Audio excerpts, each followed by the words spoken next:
गोपीनाथराव होते. गोपीनाथरावांचं मन फार मोठं होतं.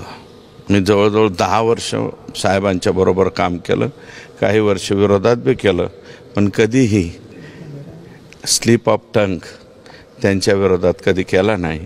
आणि आम्हाला जे राजकारण शिकवलं, कुठे वाकायचं, कुठे झुकायचं, कोणाबरोबर कधी पाया पडायचं किंवा राजकारणामध्ये कशा पद्धतीने संघर्ष करायचा, हे सगळं आम्हाला गोपीनाथरावांनी शिकवलं. संतोष देशमुखची घटना घडलेली होती. त्याच दिवशी मी सकाळी 12 डिसेंबरला संतोष देशमुख यांच्या घरी भेटायला गेलतो. त्यावेळेस फक्त माझी ॲब्सेंटी पडलेली आहे. अन्यथा बाकी 3 जून आणि 12 डिसेंबरला 100%. आणि मध्ये कधीही परळीला आलो की गोपीनाथ गडाचं दर्शन घेतल्याशिवाय मी जात नाही.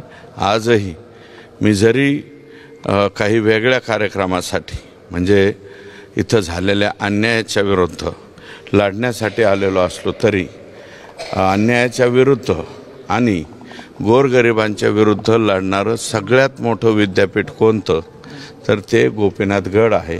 म्हणून मी आज गोपीनाथ गडावरती नतमस्तक व्हायला या ठिकाणी आलो. गोपीनाथ मुंडे साहेबांचे कारकीर्द तुम्ही फार जवळून बघितली होती. त्यांच्या विरोधामध्ये निवडणूक लढवली, त्यांच्यासोबत काम केलं.